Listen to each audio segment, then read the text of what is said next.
পয়লা শুক্রবারে সুদের বিরুদ্ধে ওয়াজ করছি। ওয়াজ যখন শেষ হয়েছে হগলে বাড়ি গেছে গা, সভাপতি আমার আলগাত নিয়ে কয় সবদি কথা আপনি আমারে কইছেন। হ্যাঁ, আমার দুষ্টা কয় হারামও না। আমি আপনার কয়েন করতাম, আমি নিয়তে করছি সুদের উপরে ওয়াজ করাম, আমি আপনার ফেলছি কয়েন করতাম। তা আপনি তো যে ফেল মধ্যে ফেলছেন, কিন্তু প্রতিটি কথা যখন কইছেন সব মানুষ আমার ফেলছাইয়া রয়েছে। তো আমি কিতা করতাম, আমি সুদের বিরুদ্ধে আমি কি আপনার নাম লইছি না কিছু কইছি? আমি সুদের বিরুদ্ধে ওয়াজ করি, আপনার ফেলছাই থাকলে আমি কিতা করতাম? কয় অবশ্যই কেউ না কেউ কইছে আমি যে খাই। আর না হইলে আপনি কোনো এমনি টার্গেট করে কোনো কথাটি কইছেন না, মনে করেন নাই তো আমরা বুঝি না, আমরা এই বাতাসে চুলটি ফাঁকছে না আমরা।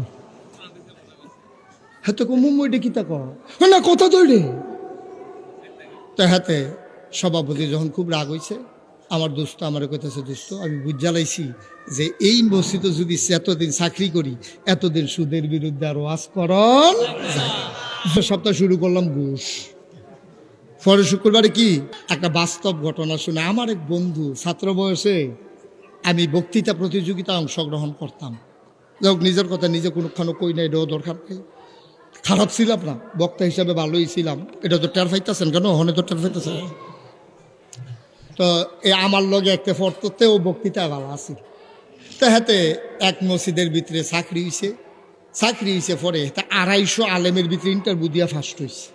তো মাশাআল্লাহ জাদরাল আলেম, বক্তৃতাও সুন্দর, তারা হইনা খুব খুশি হয়েছে, তারে চাকরি দিছে। তো আমি যখন মাদ্রাসায় দরবার, নাগাইশ দরবারও যারা গেছেন অথবা জানছেন তারা তো শুনছেন, 18 একর জায়গার উপরে আমার দরবার, 10টা প্রতিষ্ঠান আমার, আলহামদুলিল্লাহ বলবেন না? তো আমার দুস্থে শুনছে যে আমি একটা মসজিদ করতাম চাই। তা আমার কই, দোস্ত তোর তো অনেক শুরু থাকতে বড় স্বপ্ন, মসজিদ করবি, মাদ্রাসা করবি, জাগা জমিও রাখতে আসত, তো একটা কাম কর, সুন্দর একটা মসজিদ আমার চাকরি হয়েছে, তুই একদিন আইয়া চাইয়া যাবি, মসজিদটা কত সুন্দর, তাইলে তুই এটারে ফলো করে একটা ভালো মসজিদ বানাইতে পারবি। আমি ভালো হয়েছে, তৈলে যায়। একদিন শুক্রবারে গেছি পরে কিন্তু দেখি যে বিরাট মসজিদ, সুন্দর মসজিদ, তো ভালো বক্তৃতা পারে। গিয়ে দিতে খুতবার আগে দিয়া এই খুতবা আরবিতে খুতবা ফইরা আজান দিছে, নামাজ পড়া লাইছে, কোনো ওয়াশ টোয়াজ আর করছে না শুক্রবারে।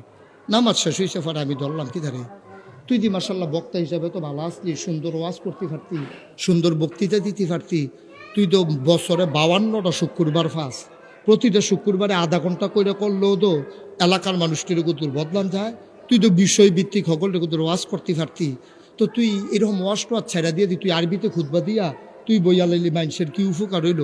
তে সোহের ফানি ছেড়া দিয়া কয়, ভাইও কম দুঃখে ওয়াজ ছাড়ছি, আমি কি বক্তাটা খারাপ, কিন্তু অনেক দুঃখে ওয়াজ ছাড়ছি। আমি দুঃখটা কিতা কয়, যখন চাকরি রয়েছে তখন নিয়ত করলাম বিষয়ভিত্তিক ইনশাল্লাহ আলোচনা কইরা সমাজটারে বদলাইলাম। তো দেখলাম যে গোনার ভিতরে সবচেয়ে বড় গোনা তো সুদ, এই সুদের বিরুদ্ধে ওয়াজ করি। পয়লা শুক্রবারে সুদের বিরুদ্ধে ওয়াজ করছি। ওয়াজ যখন শেষ হয়েছে হগলে বাড়ি গেছে গা, সভাপতি আমার আলগাত নিয়ে কয় সবদি কথা আপনি আমারে কইছেন।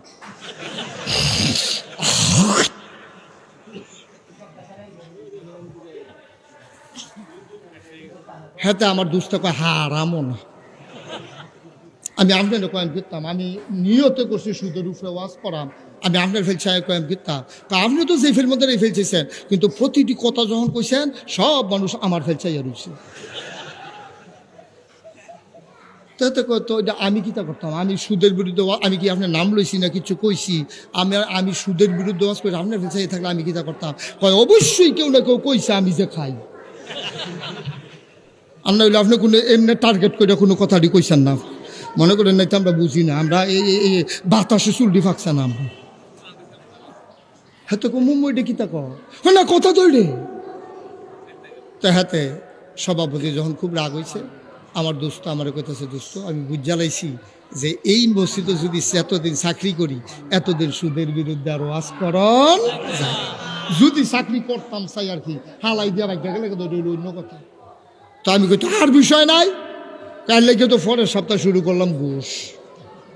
পরের শুক্রবারে কি আমার কথা কেনা কি, পরের শুক্রবারে ওয়াজ করলাম ঘুষের বিরুদ্ধে।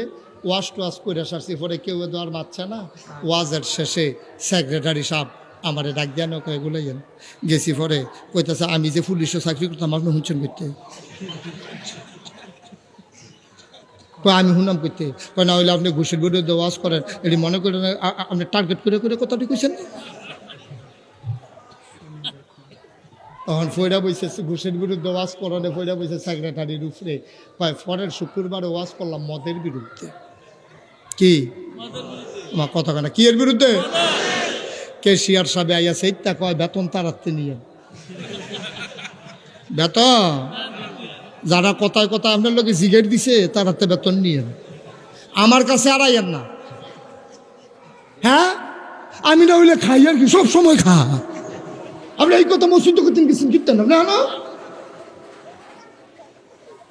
আমার দুস্তে চোখের পানি সাইরা কয় দুস্ত ও দুস্ত,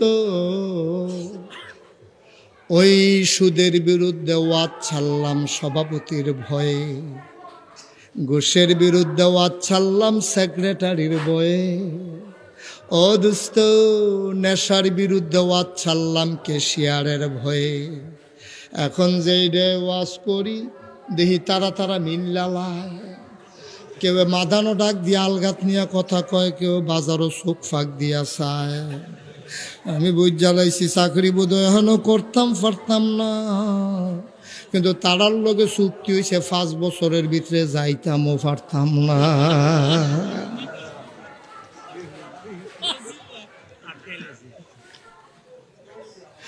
কি তারে করণ নাই আড়া সিফা দিয়া লাইছে বুদ্ধিটা কি দা হুইতা হুইতা চিন্তা করলাম কেমনে চাকরিটা বাছাইরা হন যায়। মনে কইর না তারারে সাইরা দিছি, অহন যা ফদানের আরবিতে ফদাইলাই ধরতে পারে না।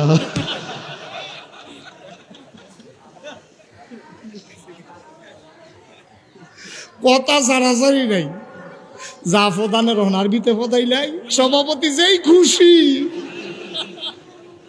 কিন্তু এবার আর যে লইয়া ছুটতা চাপি এনে বুঝি।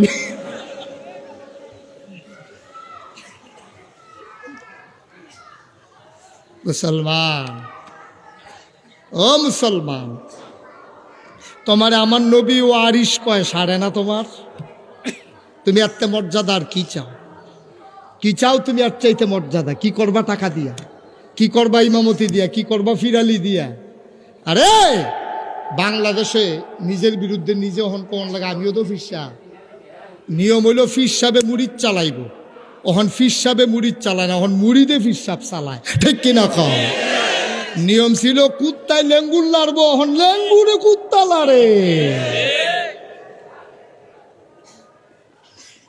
ফির সাহেব যদি মুড়িদ চালাইতো তাইলে বেনামাজি মুড়ি দাইলে ফির সাহেবে কি কইল, কেউ মুড়ি দইবা বিলে হবারি কো বিলে মাতাইয়া, বাবা আমার কাছে মুড়ি দইতে হইলে তো নামাজ ছাড়লে তো মুড়ি দেওয়ান যাইতো না। এই কথা যদি নাগাইশের হিসাবে কইয়া দেয়, গেল মনে করেন সরসিনার হিসাবের কাছে, সরসিনার হিসাবে কইয়া দিছে অসম্ভব, মুড়িদ যে নামাজ না পড়ে তার আমি মুড়িদ বানাইয়া না, গেছে জৈনপুর, জৈনপুরের হিসাব আমি তো বইলে নাই। এখন যেই হিসাবের কাছে যায় এই হিসাবে কইয়া দেয় যে আমি বেনামাজি মুড়িদ বানাই না, অহন হেতে যদি মুড়িদ হইতো চায় তার নামাজ ছাড়া উপায় আছে নি? কথা না, নামাজ ছাড়া উপায় আছে নি? তো নামাজ পড়তে বাধ্য। কিন্তু আজব কারবার কি জানেন, নাগাইশের হিসাব ফিরাই দিলে এবার যাইতে যাইতে কয় কত হিসাবে বিচারে ওই না, এবারে মুড়িদ না বানাইলে আর হিসাব নাই দুনিয়ায়। কত মেশে খবর দেয় বেড়াইয়া হিসাবে যাই না, আর এবারে বিলেন বেনামাজি মুড়িদ বানায় না, ওইলাম না আর কি। এবারের কাছে না হইলে কি আর হিসাব দুনিয়াত নাই? জায়গাটা তো হাফতান হয়ে গেছে এই জায়গাটা, না হইলে সব আলেম ওলামা যদি ওই প্রিন্সিপালিটির উপরে, আল্লাহর সেই তাওহীদের রিসালতের উপরে, সেই আখিরাতের বিশ্বাসের উপরে সবাই যদি ওই করিম ভাই সাহেবের বরফুতের মতো সুয়ারিশ হইয়া সবাই যদি বলিষ্ঠভাবে দাঁড়াই থাকতো, আলেমের বিরুদ্ধে কথা বলবে দূরের কথা, ইসলাম মানবে না দূরের কথা, জানাজার ডর হইল ইসলাম মানন লাগলো, ঠিক কিনা কথা? ইসলাম মানতা না, মাইন্ডেও তো আব্বা ডাকবা, ঠিক কিনা কন? ওই যে জাগা পায় এবার আয় বেনামাজির বিলে জানাজা পড়াইতো না, আরে কি তারে কয় 50 টাকা কস করছে নোটটা একটা লাড়া দিলে কত হুজুর দৌড় দিয়ে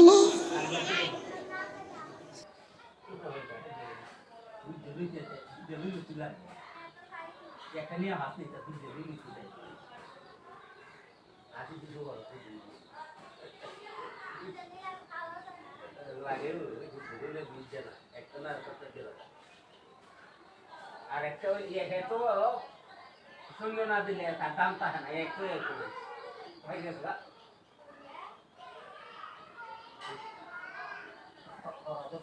গরম